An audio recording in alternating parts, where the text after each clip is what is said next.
Hello student, our today's topic is Factories Act 1948. So first of all, Factories Act was started in Great Britain. The second half of 18th century there was a rapid growth of industry town and factories. बहुत ज़्यादा उस वक्त industry town and factories grow कर रही थी. तब ये plan हुआ and it was started without planning. The employed of the women as well as their children in a factory who needed to work for more than 12 hours a day. तब ये plan हुआ कि women और children को भी factories में involve किया जाएगा और वो 12 घंटे तक काम करेंगे. Some of employees took initiation to implement labor legislation. Factories Act come into existence in 1819. After some modification, the final amendment of Factories Act took place in 1948. Factory act India में कब आया? In India first factory act was passed in 1881. The act was basically designed to protect children and to provide few measures for health and safety of the worker. Factories act का main जो motive था वो worker की safety और उनकी health था. The law was applicable to only those factories which employed 100 or more workers. In 1891, another Factory Act was passed which extended to the factory employ 50 or more workers. The main objective of Factories Act 1948 is to ensure adequate safety measures and to promote health and safety and welfare of workers employed in factory. जो हमारा main factory act है जो India में establish है that is 1948, जिसका main motive है safety measures provide करना, workers की हेल्थ एंड सेफ्टी को ध्यान में रखना और वर्कर के वेलफेयरमेंट को फोकस करना. The act also make provision regarding employment of women and young person including children and adolescent. Adolescent means जो 14 ईयर की एज से थोड़े से ऊपर है, चिल्ड्रन जो 14 ईयर की एज से छोटे हैं. तो यहाँ पर प्रोविजंस बनाए गए हैं regarding employment of women, young person, annual leave with wages, etc. The act extends to whole of India including Jammu and Kashmir and cover all the manufacturing process and establishment falling within the definition of factory as defined under section 2M of the act unless otherwise provided. It is also applicable to the factory belonging the central and state government. In Factories Act includes health, safety, welfare, working hour of adults and annual leave with which. So for understanding any act, we have to understand its definition portion. So our first definition is factory, that is defined under section 2M of the act. It means any premises including the presence thereof. तो first portion बताता है where 10 और मोर worker are working, जहां पर 10 या उससे ज्यादा worker working है, और where working on any day of the preceding 12 month, जहां पर 12 महीने काम किया जा रहा है, and in any part of which manufacturing process is being carried on with the aid of power is ordinary so carried on, और जहां पर मैन्युफैक्चरिंग प्रोसेस किया जा रहा है. सेकंड पॉइंट ये कहता है वेयर ऑन 20 और मोर वर्कर आर वर्किंग, जहां 20 से ज्यादा वर्कर वर्किंग है, or were working on any day of the preceding 12 months and in any part of which a manufacturing process is being carried on without the aid of power is ordinary so carried.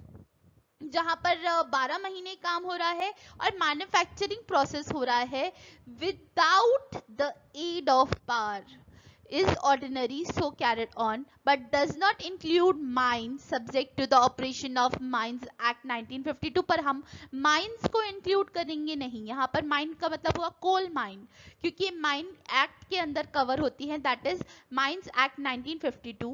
और a mobile unit belonging to the armed forces armed forces of the union, a railway running sheds or hotel, restaurant, eating place, etc.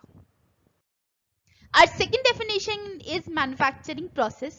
Manufacturing process includes making, altering, repairing, ornamenting, finishing, packaging, oiling, washing, cleaning, breaking up, demolishing, or otherwise treating or adopting any article or substance with a view to its use, sale, transport, delivering, or disposal, or pumping oil, water, sewage or any other substance, generating, transforming, transmitting power, composing type of printing by letter, ये सारे आपके जो है manufacturing process में आ जाते हैं। Next है day, तो डे वही 24 घंटे, वीक 7 डे का वीक होगा, कैलेंडर ईयर 12 मंथ का होगा। पावर मींस जो भी जितनी भी आपकी इलेक्ट्रिसिटी पार हो गई है, जनरेटर से पार हो गई। Prime mover means any engine, motor, जितने भी आपकी मूवेबल एसेट्स हो गई, अदरवाइज प्रोवाइड्स पावर, ठीक है, वो हो गया। नेक्स्ट प्रोविजन है क्लीनलीनेस यानी कि सफाई, disposal of waste and effluence, ventilation and temperature, dust and fumes, artificial humidification, overcrowding, lighting, drinking water, latrine and urinal, and spittons.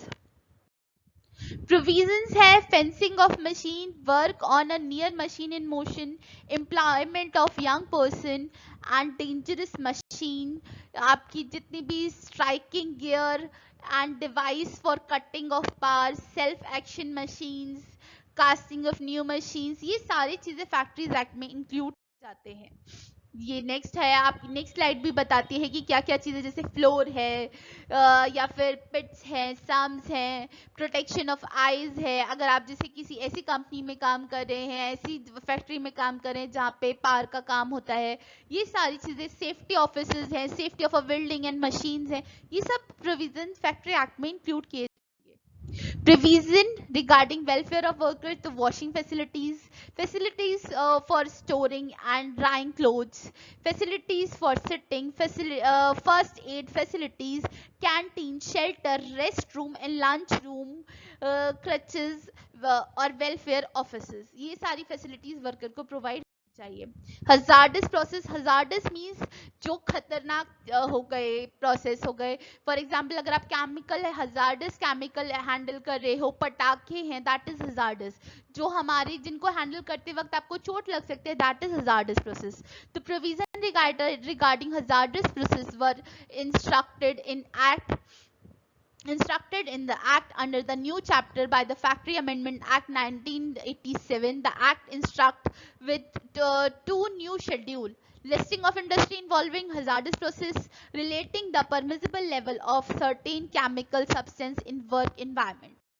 Next है प्रोविजन रिगार्डिंग हजार्डस प्रोसेस। तो यहाँ पर इन्होंने ये प्रोविजंस बताए हैं कि हजार्डस प्रोसेस, अगर कोई फैक्ट्री जहाँ पर ये वर्क हो रहे हैं, हजार्डस वर्क हो रहे हैं, ऐसे हजार्डस प्रोसेस कब किए जा रहे हैं, वहाँ पे उनको ये सेफ्टी मेजर्स लेने जरूरी हैं। तो constitute of site appraisal committee, एक साइट अप्रेजल कमेटी कॉन्स्टिट्यूट करनी जरूरी है।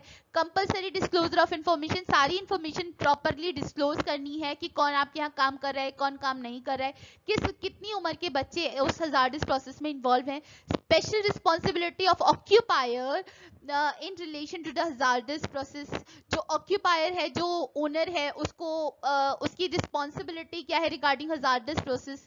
Maintenance accurate and up to date healthy and medical record of worker expose to any chemical toxins in any other harmful substance manufacturing, store, handling और transported. यहाँ पर आपको एक record maintain करना है वर्कर की हेल्थ सेफ्टी से related सारी मेजर्स अपने उस रजिस्टर में मेंटेन करने हैं। Appointed qualified experience and competent person handling such substance to supervise handling and for protecting the worker for the hazard. तो यहाँ पर उन्होंने क्वालिफाइड और एक्सपीरियंस पर्सन को अपॉइंट करना है, उन कॉम्पिटेंट पर्सन को अपॉइंट करना है जो हजार्डस प्रोसेस को इजीली टैकल कर सकें। Providing medical examination of every worker eight interval, आपको मेडिकल एग्जामिनेशन भी टाइम टू टाइम वर्कर्स का करना पड़ेगा जो हजार्डस प्रोसेस में है।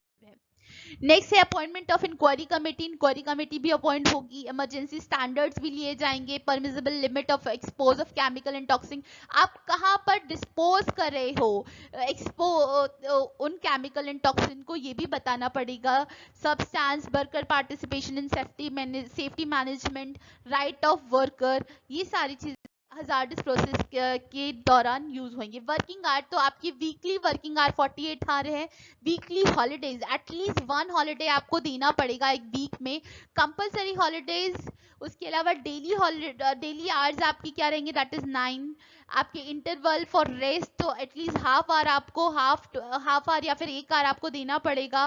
Spread over and night shift अगर आप हैं तो उसके लिए आपको प्रॉपर इंतजाम करना पड़ेगा। नेक्स्ट स्लाइड है prohibit of the overlapping shift, not more than 2 continuous shift. आपको लगातार एक वर्कर को 2 कंटिन्यूस शिफ्ट नहीं देनी है, ना कि जैसे दिन की शिफ्ट दे दी तो रात की भी शिफ्ट दे दी, नहीं, कंटिन्यूस 2 शिफ्ट नहीं देनी है। Extra wages for over time, आपने जितनी भी उनकी एक्स्ट्रा वेजेस, जितना भी उन्होंने ओवर टाइम किया है उसकी आपको उन्हें एक्स्ट्रा वेजेस देनी है। Wages at the rate of twice of his ordinary rate of wages for over time, notice for a period of work. Next क्या है, restrictions on employment for women and children, work between 6 AM to 7 PM only. आप women को सिर्फ 6 बजे से morning 7 बजे तक ही रोक सकते हैं। Strictly restriction for women for employment between 10 PM to 5 AM, रात में 10 बजे से सुबह 5 बजे तक एक विमेन को नहीं रोक सकते हैं। Employment of women in a night shift is permitted only in a case of fishing curry and fishing canning. Next क्या है, एनुअल लीव। आपको annual leave with wages during leave period, payment in advance, mode of recovery unpaid and power of make rules, ये सारी भी उसमें include, factories act 1948 में included.